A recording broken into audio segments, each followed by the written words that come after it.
اصول، اصول کہتے ہیں نا آباء و اجداد، میرے آباء و اجداد کا ملاپ ہوا، ان کا نکاح ہوا، فرمایا وہ نکاح کا طریقہ یہی تھا جو اسلام میں ہے۔ یعنی یوں کہو کہ حضور کے پورے خاندان میں وہاں تک اللہ کریم نے آپ کی اتنی حفاظت فرمائی،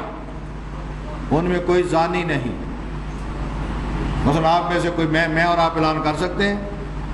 کہ آدم علیہ السلام سے لے کے آج تک جتنے جرموں میں ہم رہے ان میں کوئی زانی نہیں، نبی کریم کا اعلان ہے۔ فرمایا ان میں کوئی بد کردار نہیں، ان میں سب سے اعلیٰ اور افضل لوگ ہیں، بلکہ حضور علیہ السلام کے ارشادات عالیہ کی روشنی میں ہم یہ کہہ سکتے ہیں کہ ان میں کوئی رب کا انکار کرنے والا نہیں۔ یعنی جن جن پشتوں ریموں میں مصطفیٰ رہے اللہ کریم نے ان تمام کو پاکیزہ بنایا۔ قرآن کریم کی یہ جو آیت ہے رسول من انفسکم لقد جاءکم رسول من انفسکم، ایک قرات خود سرور عالم نے اسے انفس پڑھا۔ انفس کہتے ہیں سب سے نفیس ہستی۔ فرمایا تم میں جو کائنات میں سب سے اعلیٰ اور نفیس ہستی آئی ہے وہ رسول اللہ کی ہے، اور اس میں کیا شک ہے؟ اور میں اور آپ نے تو کائنات کو نہیں دیکھا، سیدنا جبریل نے دیکھا۔ جبریل امین کا قول ہے کہ میں نے شرق دیکھا، غرب دیکھا، تمام لوگ دیکھے، محمد سے بڑھ کے افضل کوئی نہیں صلی اللہ علیہ وسلم۔ اور فرماتے ہیں وہ خاندان جس میں حضور تشریف لائے بنو ہاشم، فرماتے ہیں اس سے بڑھ کے میں نے خاندان کوئی نہیں اعلیٰ کیا۔ اور حضور علیہ السلام کا یہ ارشاد گرامی ہے، فرمایا حضرت آدم سے لے کے تا قیامت، حضور کی آمد سے پہلے ایک دور آتے تھے فطرت، جب کوئی نبی نہیں ہوتا تھا، کفر و شرک کا غلبہ ہو جاتا تھا۔ اللہ کریم نے ہر دور میں 7 آدمی ایسے رکھے، 7 آدمی ایسے محفوظ رکھے کہ جو اللہ کے دین پر ہمیشہ قائم دائم رہے، ہر دور میں 7، ہر دور میں 7، اور نبی کریم کا نور انہی کے اندر ہی اللہ کریم منتقل فرماتا۔ ویسے تو وہ کتابیں نہیں ملتی، ایک عالم نے قاضی ایاز نے نقل کیا ان کا نام، وہ کتاب نہیں دستیاب، کیونکہ ہمارے جو مسلمانوں کا وتیرہ طریقہ ہے وہ کتابوں والا ہے ہی نہیں، وہ کھانے پینے کا ہے۔ جو مسلمانوں کے طریقے ہیں نا وہ کھانے پینے کے ہیں، اور جو قومیں کھانے پینے والی ہوتی ہیں وہ ترقی جو کرتی ہیں وہ آپ کو علم ہی ہے۔ ہمیشہ جو معاشرے کتاب کے ساتھ تعلق بناتے ہیں، میں آپ سے گزارش کروں گا، ربیع الاول آ رہا ہے،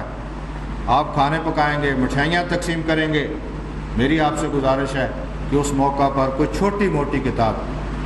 نبی کریم کی سیرت پر، شمائل پر، اسلام کے بارے میں وہ اپنے ہاں ضرور تقسیم کروائیے، کیونکہ آپ مٹھائی کھلا کر وہ چیزیں کھا کر ڈکار مار کے گھر چلے جاتے ہیں، اور کتاب ہو سکتا ہے آپ گھر لے جائیں، آپ کے پورے خاندان کو بدل ڈالیں۔ دوسرے لفظوں میں کہنا یہ چاہتا ہوں کہ یہاں چاول، مٹھائی، ان چیزوں کو تبرک سمجھتے ہو، وہاں کتاب کو بھی تبرک سمجھنا شروع کرو۔ یہ جو آج آپ کو یورپ نظر آ رہا ہے کہ عروج پر گیا، اس کی بنیاد کیا ہے؟ سقوط بغداد کے موقع پر وہ ساری کتابیں آپ کی اٹھا کے لے گئے، اور پھر انہوں نے عربی پڑھی، دین پڑھا، اور اس پر پھر استوار کی اپنی۔ میرے مطالعہ کے مطابق واحد شخص تھا وہ حکیم سعید مرحوم، میرے مطالعہ کے مطابق اور بھی ہوں گے، وہ واحد آدمی تھا جس نے وہاں سے چیزیں واپس لانے کی آہستہ آہستہ کوشش شروع کی تھی، لیکن اس کو مروا دیا۔ آپ لوگ بھی اپنا کو کتاب سے تعلق جوڑو خدا را، اور پھر سب سے اعلیٰ کتاب قرآن مجید، کاش کہ اس کے ساتھ ہمارا رابطہ ہو جائے، سنت مصطفیٰ کے ساتھ، حدیث کے ساتھ ہمارا رابطہ ہو جائے۔ تو کتابیں اگر آپ امت مسلمہ کی، اور کوئی ایسا موضوع تھا ہی نہیں جس پر میرا مطالعہ یہ کہتا ہے کہ حضور کے نالین پاک سے لے کر سر اقدس کے ایک ایک بال پہ لوگوں نے لکھا۔ قاضی ایاز نے نقل کیا ہے کہ کوئی عالم تھے، امام قلبی غالباً ان کا نام میں اگر بھول نہیں رہا، انہوں نے نبی پاک صلی اللہ علیہ وسلم کی 500 مائیں، دادیاں، نانیاں، 500 ماں کے حالات جمع کیے تھے، جس میں انہوں نے ثابت کیا تھا کہ اپنے دور کی یہ عورت سب سے اعلیٰ اور افضل تھی۔ وہ تو ہمیں نہیں مل سکی کتاب۔ میں نے ایک قول پڑھا تھا کسی کا، امام ابو بکر ابن العربی کا، انہوں نے یہ لکھا تھا کہ جس خاتون کا سرور عالم نے دودھ پیا، اللہ کریم نے ان کو ایمان کی دولت عطا فرمائی۔ اس پہ میں نے پھر کام کیا، میری کتاب چھپی ہوئی ہے، حضور کی رضائی مائیں، اور واقعتاً وہ بات درست ہے۔ یعنی وہ جتنی بھی خواتین بنتی ہیں، خواہ حضور نے ان کا ایک گھونٹ دودھ کیوں نہیں پیا، اللہ کریم نے ان کو ایمان کی دولت عطا فرمائی۔ ایک تو مشہور خاتون ہے سیدہ حلیمہ رضی اللہ تعالیٰ، اور آپ کے علم میں یہ بات ہونی چاہیے کہ وہ بھی صحابیہ ہیں آپ کی، باقاعدہ وہ آ کر اسلام قبول کیا، سرور عالم کی صحابیہ بنی۔ اور بقیع شریف میں مدینہ منورہ میں جو آج تک قبریں مشہور ہیں، ان میں سیدہ حلیمہ کا مزار بھی، بلکہ آپ کبھی جائیں تو ان کا امتیاز یہ ہے، آپ جانتے ہیں بقیع شریف میں کوئی سبزہ تک نہیں ہے، سبزہ تک نہیں، لیکن ہم جب بھی سیدہ حلیمہ کے قدموں میں حاضر ہوئے، ان کے قبر میں دیکھا تو سر کی طرف کوئی نہ کوئی سبزہ آپ کو ضرور نظر آئے۔ یہ سیدہ حلیمہ کی شناخت، امتیاز۔ تو آپ پر بہت کچھ لکھا گیا، تو الحمدللہ سرور عالم کا جو خاندان ہے، اگر آپ اس کا ایک ایک کا مطالعہ کریں، مثلا آپ کے والد گرامی کو پڑھ لیں آپ، وہ کہتے ہیں کہ کئی عورتوں نے مجھے دعوت دی کہ آپ میرے ساتھ شادی کریں، اور فرماتے ہیں جب میری شادی ہو گئی سیدہ آمنہ رضی اللہ تعالیٰ عنہا سے، تو میں انہی خواتین کے پاس سے گزرتا جو مجھے پیشکش کیا کرتی تھی شادی کی، تو اب وہ کہتے ہیں کہ اب تو اس قابل نہیں رہا کہ ہم تیرے ساتھ شادی کریں۔ آپ فرماتے وہ کیا وجہ؟ وہ کہتے جو تیرے اندر وہ نور ہمیں نظر آتا تھا اب نظر نہیں آتا۔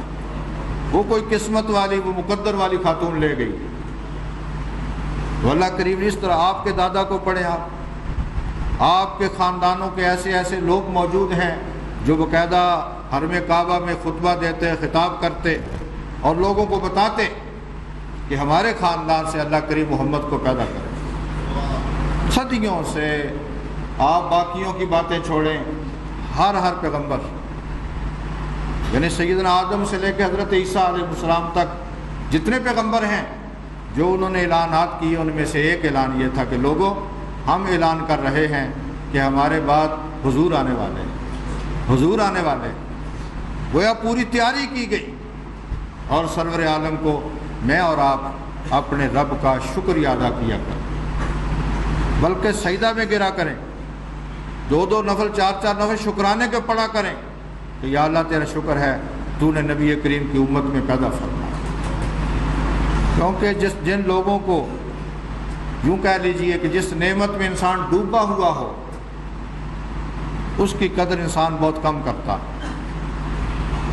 ہمیں حضور سے بڑھ کر اس کائنات میں نعمت کیا مل سکتی؟ اس پر شکریہ ادا کریں، اور آپ کے خاندان کو پڑھو، بلکہ آج کے بعد آپ کے ہر خاندان کے فرد کا احترام کرنا سیکھو۔ جو حضور کی اولاد ہے، جن کو سادات کہتے ہو، ان کا احترام کیا کرو، عالم دین کا، نسبتیں، ان کا خیال کرو، اور پھر خاص طور پہ وہ ارواح، وہ پشتیں، وہ رحم جن میں حضور علیہ السلام رہے۔ قرآن کریم کی ایک آیت ہے سورۃ الشعراء میں، جس میں اللہ پاک کہتے ہیں کہ اے نبی صلی اللہ علیہ وسلم وَيَرَاكَ حِينَ تَقُومُ وَتَقَلُّبَكَ فِي السَّاجِدِينَ، کہ میں وہ کافر آپ کو پریشان کرتے، آپ کو شہید کرنے کی کوششیں کرتے، اس کے جواب میں اللہ پاک نے کہا کہ اے نبی صلی اللہ علیہ وسلم آپ کا اٹھنا بیٹھنا چلنا یہ تمام میری نگاہ میں ہے، یہ تمام میں دیکھتا ہوں۔ اور ساتھ کہا وَتَقَلُّبَكَ فِي السَّاجِدِينَ، اے نبی میں آج یہ نہیں دیکھتا، بلکہ میں تو جو تیرا ماں کے رحم اور پشتوں میں منتقل ہوتا تھا میں تو اس کو بھی دیکھتا تھا۔ اور اسی کی تفسیر میں حضرت عبداللہ ابن عباس نے